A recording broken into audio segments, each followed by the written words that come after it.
Hello students, how are you? This is Vivek Misra, your economics teacher, and we are reading our third chapter of economics class 12th. Our chapter is features, problems and policies of agriculture. This is the part of our book Indian Economic Development. Students, इस chapter में हम लोगों ने लगभग 5 videos देखे और उनमें हमने चैप्टर की मोस्टली चीज़ें कवर कर ली। ये हमारे चैप्टर का सबसे लास्ट वीडियो होगा जहाँ पे हम दिखाएंगे कि एग्रीगेरियन रिफॉर्म से एग्रीकल्चर सेक्टर में जो तमाम तरीके के सुधार हुए उससे क्या अचीवमेंट मिली, क्या सफलता मिली, ठीक है, क्या क्या बदलाव हुए एग्रीकल्चर सेक्टर में। तो इससे पहले मैंने आपको बता दिया है कि एग्रीकल्चर सेक्टर के मेन इंपॉर्टेंस क्या थी इंडियन इकोनॉमी में। उसके बाद मैंने आपको बताया कि मेन फीचर्स क्या हैं एग्रीकल्चर सेक्टर के, फिर उसमें उसकी क्या कमियां, प्रॉब्लम्स, और हमारा आज का जो वीडियो है वो क्या है, achievements of agrarian reform. Agrarian reforms का मतलब मैंने बताया था ऐसी इंप्रूवमेंट जो किसके सेक्टर में हुई है, एग्रीकल्चर सेक्टर में, उससे क्या अचीवमेंट मिली। तो सबसे पहले इसमें हम जानते हैं ग्रीन रेवोल्यूशन के बारे में। Okay, what is green revolution. इसका सबसे बड़ा अचीवमेंट प्रोडक्टिविटी, प्रोडक्शन और एग्रीकल्चर सेक्टर में एक नई क्रांति लाने का सबसे बड़ा श्रेय जाता है ग्रीन रेवोल्यूशन को। ओके स्टूडेंट्स, और इसके फादर इंडिया में माने जाते हैं एम.एस. स्वामीनाथन।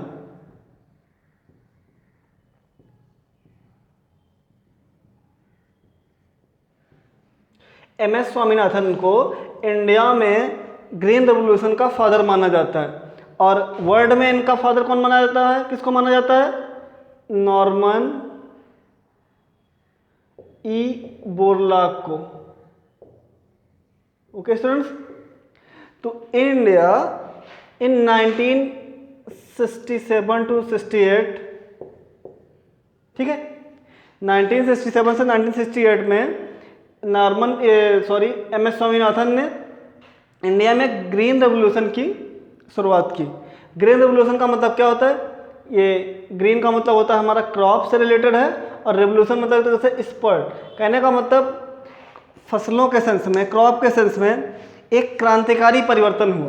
ओके, काफ़ी इस रेवोल्यूशन के आने से एग्रीकल्चर सेक्टर में प्रोडक्टिविटी, प्रोडक्शंस, सारी चीज़ों में काफ़ी सारी तेज़ी से इंक्रीमेंट हुई। Like this food grains production increase by nearly 25%, ठीक है, मतलब ग्रीन रेवोल्यूशन के आने से जो प्रोडक्शन था वो 25% के लगभग बढ़ गया और India became self sufficient in production of food grains. इससे पहले इंडिया की जो बढ़ती हुई जनसंख्या थी उसके लिए बहुत बड़ी समस्या बनी हुई थी क्योंकि इंडिया सेल्फ सफिशिएंट नहीं था फूड ग्रेन्स में। But after green revolution India became a self sufficient country. Okay students, तो ग्रीन रेवोल्यूशन इंडिया के एग्रीकल्चर सेक्टर में एक बहुत ही महत्वपूर्ण परिवर्तन रहा। ओके, और इससे इंडिया का एग्रीकल्चर लगभग पूरी तरीके से ना कहें तो एक एवरेज लेवल पे आ गया, वो वर्ल्ड की इकोनॉमी के साथ कंपैरिजन में आ गया। भले ही अभी भी इंडिया का एग्रीकल्चर सेक्टर काफ़ी ज़्यादा पीछे है, बट कहीं ना कहीं हम ये कह सकते हैं कि वो वर्ल्ड की इकोनॉमी के साथ एक लेवल में सेटअप कर लिया इंडियन इकोनॉमी ने अपने आप को। ओके, तो इसमें हम देखते हैं कि बाकी सारी क्या क्या अचीवमेंट्स रही। हमारा एक्सपर्ट इन क्रॉप प्रोडक्टिविटी है, substantial rice area under cultivation, shift from subsistence farming to commercial farming. Okay, इनके बारे में हमको पढ़ना है।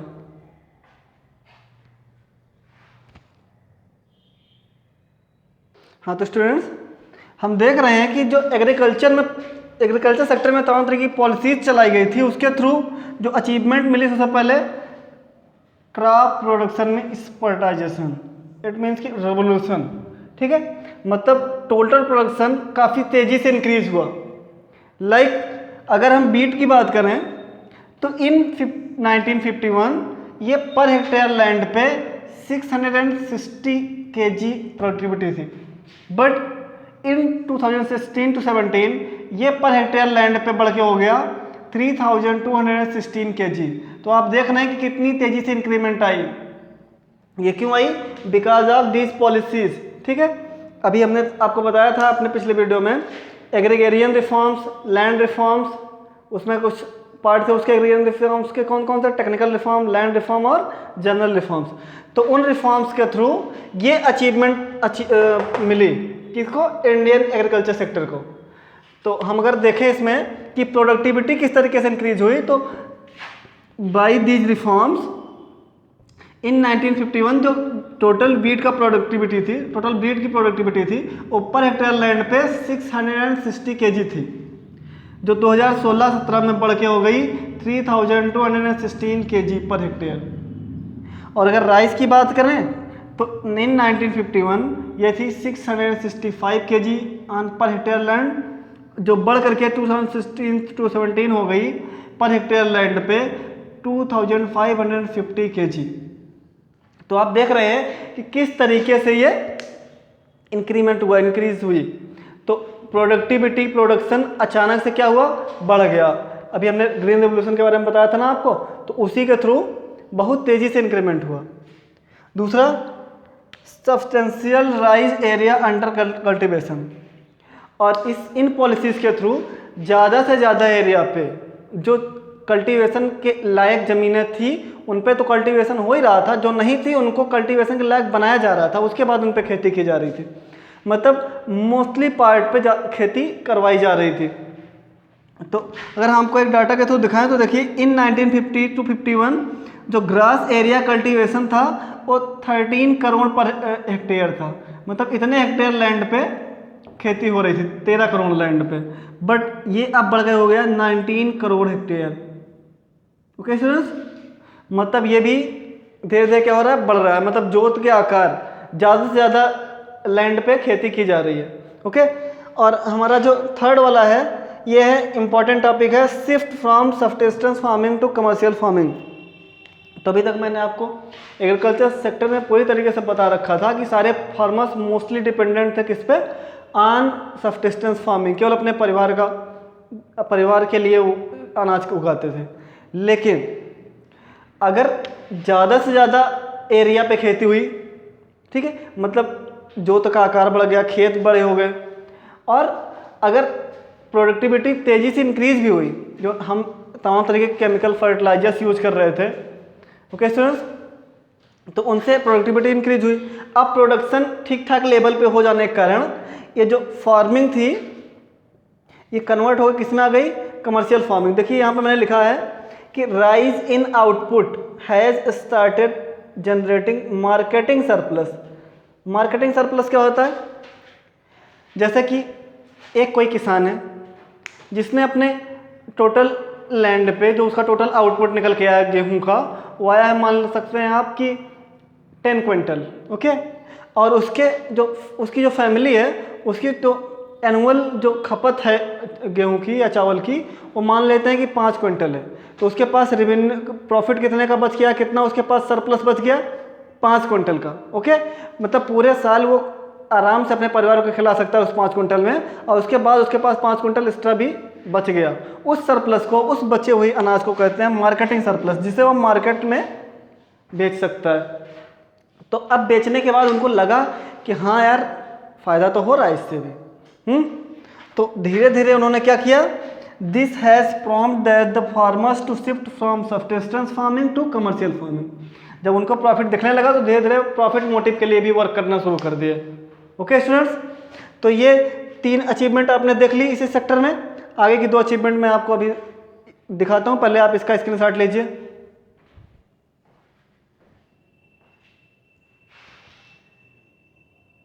हाँ, तो स्टूडेंट्स हमारी जो चौथी अचीवमेंट है वो है change in farming outlook. Farming outlook का मतलब एक तरीके से अभी हम लोगों ने जिस भी टाइप के फार्मर्स पढ़े हैं वो ज़्यादातर पॉवर्टी सोसाइटी से बिलोंग करते थे, पुअर सोसाइटी से। इट मीन्स कि उनका एक ढांचा तैयार कर लिया गया था कि अगर किसान है तो ऐसा ही होगा। क्यों? क्योंकि ज़्यादा से ज़्यादा किसान क्या करते थे? सब्सिस्टेंस फार्मिंग, केवल अपने खाने पीने भर का उगाते थे, अपने फैमिली के खाने पीने भर का उगाते थे। ओके, लेकिन after increasing the productivity and production, ठीक है, the role of farmers has been change, ठीक है, चेंज हुआ। Commercialisation of agriculture has caused a change in outlook of farmers, ठीक है। कहने का मतलब जैसे जैसे सब्सिस्टेंस फार्मिंग से शिफ्ट हो गई किस तरफ, कमर्शियल फार्मिंग की तरफ, वैसे वैसे धीरे धीरे इनका आउटलुक भी चेंज हो गया। इट मीन्स कि अब एक बिजनेसमैन की तरह वर्क करने लगे, ठीक है। इनका मेन मोटिव क्या हो गया, प्रॉफिट कमाना, ज़्यादा से ज़्यादा पैसे अर्न करना, ज़्यादा से ज़्यादा प्रॉफिट गेन करना, ओके। तो कमर्शलाइजेशन में इनका क्या हुआ, फार्मर्स का आउटलुक चेंज हो गया, ओके स्टूडेंट्स। ये अब एक न्यू गेटअप में आ गए और इनके न्यू आइडियोलॉजी आई। कहने का मतलब अब ये जो कोऑपरेटिव सोसाइटी बनाई गई थी जो कि फार्मर्स के लिए वर्क करती थी, उनके गुडविल के लिए वर्क करती थी, अब इनके लिए ज़रूरत नहीं पड़ी इसकी, क्योंकि ये कमर्शियल फार्मिंग करने लगे। तो धीरे धीरे क्या हुआ, ये खुद अपना प्लान सेटअप कर लिए कि हमको इससे कम रेट पे चीज़ों को नहीं बेचना है। मतलब ये अपने आप में खुद धीरे धीरे क्या हुआ, इम्प्रूव होने लगे, गेटिंग इम्प्रूवर, ठीक है। तो कहने का मतलब कि ये सबसे बड़ी अचीवमेंट रही। एक तरीके से जो इंडिया का किसान बोलते ही मन में एक दिमाग सा बनता है कि इंडिया किसान है तो कैसा होगा, गरीब होगा, फटे पुराने कपड़े होंगे, ठीक है। लेकिन अब ऐसा नहीं है। जब से शिफ्टिंग हो गई है सब्सिस्टेंस फार्मिंग से कमर्शियल फार्मिंग की तरफ, तब से जो एक आउटलुक बना था फार्मर्स का, वो धीरे धीरे क्या हुआ, चेंज हो गया। और जो न्यू आउटलुक है उस एक तरीके से हम कह सकते हैं वो डेवलपमेंट का एक शो है, ठीक है, एक साइन है।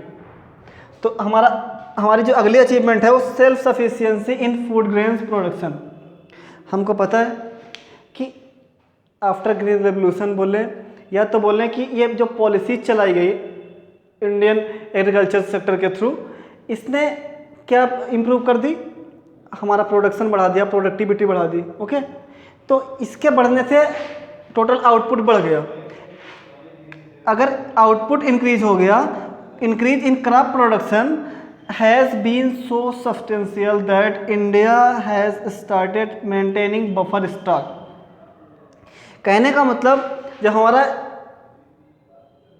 प्रोडक्टिविटी बढ़ गई, प्रोडक्शन बढ़ गया, ज़्यादा से ज़्यादा आउटपुट हुआ, ठीक है, तो क्या हुआ कि अब साल भर का जितना यूज था उतना यूज करके बाकी चीज़ों को रख लिए बफर स्टॉक में। मतलब उस टाइम पे यूज करते थे जब उनको लगता था कि क्या हुआ, जो फार्म की सप्लाई है वो बिल्कुल लो है, ठीक है। मतलब उस चीज़ की सप्लाई बिल्कुल कम हो गई। मार्केट में आप समझ सकते हैं कि प्याज की सप्लाई बंद हो गई, प्याज के रेट बहुत तेज़ी से बढ़ने लगे। तो अब गवर्नमेंट उसको क्या करेगी, बफर स्टॉक में रखे रहेगी। और जब उसको लगेगा कि मार्केट में इस प्रोडक्ट की सप्लाई कम हो गई है या इसके रेट ज़्यादा बहुत तेज़ी से बढ़ रहे हैं, तो क्या करेगी, और बफर स्टॉक से निकाल करके मार्केट में वो चीज़ प्रोवाइड करवाएगी अपने सिटीजन्स को। तो स्टूडेंट्स, ये अचीवमेंट्स आपको समझ में आई। कुल मिला के इस समय इंडिया का जो एग्रीकल्चर सेक्टर है वो एक एवरेज एग्रीकल्चर सेक्टर माना जा सकता है अकॉर्डिंग टू और comparison to world economy. Okay students, अगर ये वीडियो आपको समझ में आ गया हो तो इसका आप स्क्रीनशॉट ले सकते हैं। और अगर इस वीडियो से रिलेटेड कोई भी कन्फ्यूज़न हो तो आप हमारे कमेंट बॉक्स में जाकर उसके कमेंट कर सकते हैं। और अगर अभी तक आपने हमारे चैनल को सब्सक्राइब नहीं किया है तो चैनल को सब्सक्राइब करें, जिससे आगे की अपडेट आपके पास मिल सके। मिलते हैं अपने अगले वीडियो में एक नए चैप्टर के साथ। तब तक के लिए bye bye, thank you, take your screenshot.